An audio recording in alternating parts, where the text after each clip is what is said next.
सतगुरु तुम्हारे प्यार ने जीना सिखा दिया हमको तुम्हारे प्यार ने हमको तुम्हारे प्यार ने इंसान बना दिया सतगुरु तुम्हारे प्यार ने जीना सिखा दिया सतगुरु तुम्हारे प्यार ने जीना सिखा दिया हमको तुम्हारे प्यार ने हमको तुम्हारे प्यार ने इंसान बना दिया सतगुरु तुम्हारे प्यार ने जीना सिखा दिया सतगुरु तुम्हारे प्यार ने जीना सिखा दिया रहते हैं जलवे आपके नजरों में हर घड़ी रहते हैं जलवे आपके नजरों में हर घड़ी मस्ती का जाम आपने ऐसा पिला दिया मस्ती का जाम आपने ऐसा पिला दिया सतगुरु तुम्हारे प्यार ने जीना सिखा दिया सतगुरु तुम्हारे प्यार ने जीना सिखा दिया हमको तुम्हारे प्यार ने इंसान बना दिया हमको तुम्हारे प्यार ने इंसान बना दिया सतगुरु तुम्हारे प्यार ने जीना सिखा दिया सतगुरु तुम्हारे प्यार ने जीना सिखा दिया भूला हुआ था रास्ता भटका हुआ था मैं भूला हुआ था रास्ता भटका हुआ था मैं भूला हुआ था रास्ता भटका हुआ था मैं भूला हुआ था रास्ता भटका हुआ था मैं किस्मत ने मुझको आपके काबिल बना दिया किस्मत ने मुझको आपके काबिल बना दिया सतगुरु तुम्हारे प्यार ने जीना सिखा दिया सतगुरु तुम्हारे प्यार ने जीना सिखा दिया गुरुदेव तुम्हारी जय हो वे गुरुदेव तुम्हारी जय हो वे गुरुदेव तुम्हारी जय हो वे गुरुदेव तुम्हारी जय हो वे महाराज तुम्हारी जय हो वे महाराज तुम्हारी जय हो वे महाराज तुम्हारी जय हो वे महाराज तुम्हारी जय हो वे गुरुदेव तुम्हारी जय हो वे गुरुदेव तुम्हारी जय हो वे गुरुदेव तुम्हारी जय हो वे गुरुदेव तुम्हारी जय हो वे महाराज तुम्हारी जय हो वे महाराज तुम्हारी जय हो वे तेरी जय हो वे तेरी जय हो वे तेरी जय हो वे तेरी जय हो वे गुरुदेव तुम्हारी जय हो वे गुरुदेव तुम्हारी जय हो वे गुरुदेव तुम्हारी जय हो वे गुरुदेव तुम्हारी जय हो वे गुरुदेव तुम्हारी जय हो वे गुरुदेव तुम्हारी जय हो वे गुरुदेव तुम्हारी वे गुरुदेव तुम्हारी बोल गुरुदेव जय माता की, जय माता की। बोलो गुरुदेव महाराज की जय। सागर से भी अधिक गहराई है जिसकी, हिमालय से भी अधिक ऊंचाई है जिसकी, आसमान से भी अधिक असीमता है जिसकी, और धरती से भी अधिक सहनशीलता है जिसकी, ऐसे मेरे गुरुदेव को शत शत प्रणाम। जय माता की।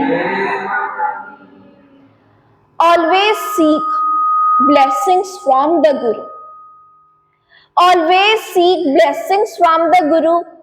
Guru is the best preacher of knowledge and wisdom in our life. गुरुदेव महाराज हमेशा ही हमें कल्याण की ओर ले जाते हैं। वो भले ही कड़वे क्यों ना हो, लेकिन अपने गुरु का सानिध्य कभी भी मत छोड़िए। जैसे एक चिड़िया अपने बच्चे का बचाव करती है, उसे कितना सुरक्षित रखती है, उसका लालन पोषण भी करती है, उसे उड़ना भी सिखाती है, उसका बचाव का कर्म भी करती है, वैसे ही गुरुदेव महाराज हमेशा अपने भगत का बचाव करते हैं, उसे परेशानियों से दूर करते हैं और एक शील्ड की तरह, एक प्रोटेक्टिव लेयर की तरह अपने भगत को मुश्किलों से दूर करते हैं। इसलिए गुरु की कड़वाहट आगे चलकर हमेशा हमारे जीवन में मिठास भरती है, इसलिए उनका हमेशा सम्मान करना चाहिए। जय माता की। साधु संतों का हमेशा एक मोटिव रहता है, एक उद्देश्य हमेशा रहता है कि संसार में जितने भी लोग हैं, जितने भी मनुष्य हैं, उनको अच्छे ज्ञान की प्राप्ति हो, उनको भी अच्छी शिक्षा की प्राप्ति हो, जो भी उनके आसपास रहते हैं, फिर चाहे वो जीव जंतु क्यों ना हो, उनका भी कल्याण हो, उनकी हमेशा यही भावना रहती है।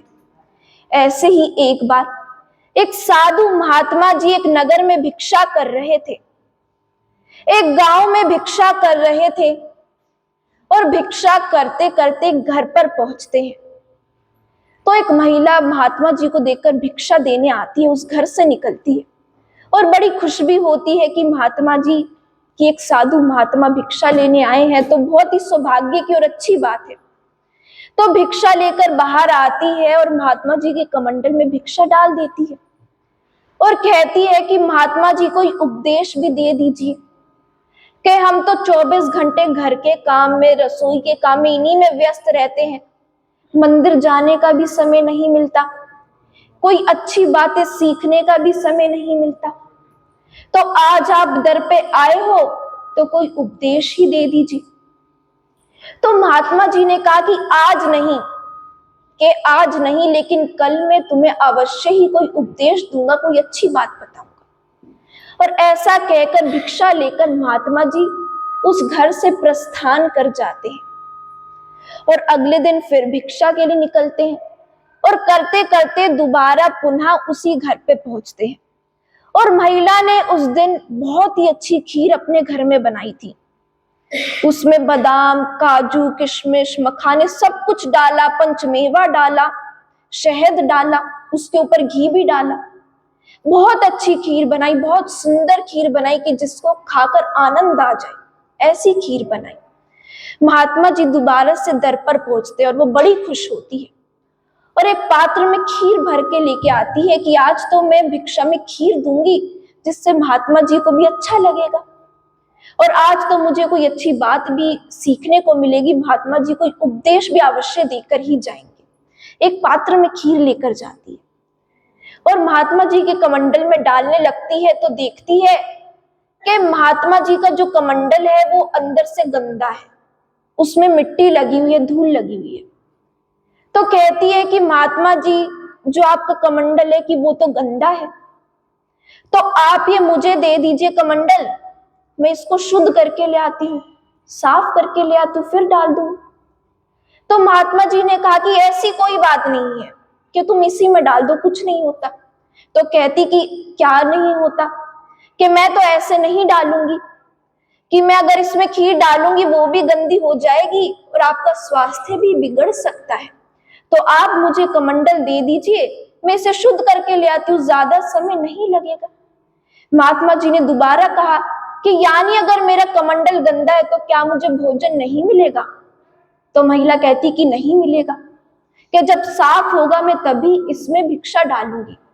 तो महात्मा जी ने कहा कि जिस प्रकार वो पात्र गंदा है तो उसमें भोजन नहीं डल सकता, वो किसी काम का नहीं है।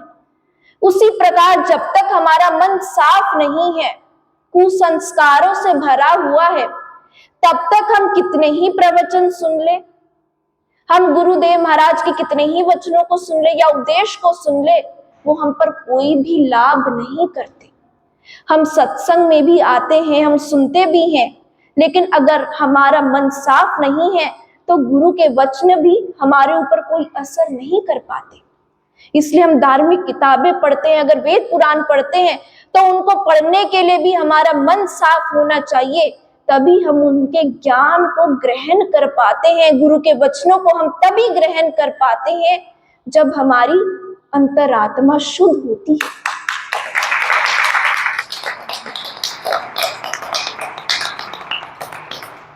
इसलिए अपना कल्याण अपने हाथ में ही है, क्योंकि बुरा चीजें सीखने में समय नहीं लगता, बुराई को सीखने में समय नहीं लगता, और अच्छाई के लिए और अच्छे कर्मों के लिए तो हमारा ये जीवन भी छोटा है, हमारा ये जन्म भी कम है।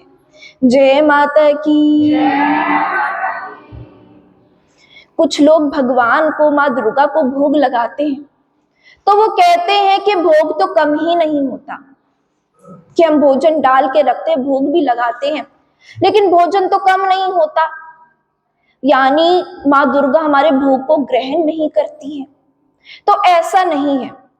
जब हम एक फूल को सूंघते हैं, उसकी सुगंध लेते हैं, तो उसका वजन कम नहीं होता। उसी प्रकार माँ दुर्गा और भगवान भी दिव्य रूप से और रसमय रूप से अपने भोग को ग्रहण करते हैं। इसलिए जब भी भोग लगाए तो पूरे विश्वास के साथ और श्रद्धा के साथ लगाए कि माँ दुर्गा रसमय स्वरूप से और दिव्य स्वरूप से हमारे भोग को ग्रहण करे और हमें अच्छा आशीर्वाद दे। और भोग लगाने का एक नियम हर घर में अवश्य ही होना चाहिए। हम सुबह भोजन बनाते हैं, शाम को बनाते हैं, लेकिन स्वच्छ मन से और अच्छे तन से हम भोग लगाएं तो हमें बहुत कुछ मिलता है। और गुरुदेव महाराज तो हमेशा कहते हैं कि हाथों से काम कीजिए और मुख से नाम जपिए। अगर भोजन बनाते हुए हम भजन करते हैं, माँ का नाम लेते हैं, गुरु का नाम लेते हैं, सुमिरन करते हैं, तो वो भोजन तो अमृत बन जाता है। और जब उसका भोग लगाते हैं तो माँ अन्नपूर्णा प्रसन्न होती है, हमारे घर में निवास करती है और कभी भी अपने भगत को भूखा रहने नहीं देती।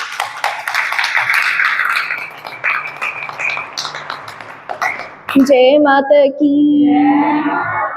बोलो गुरुदेव महाराज की जय।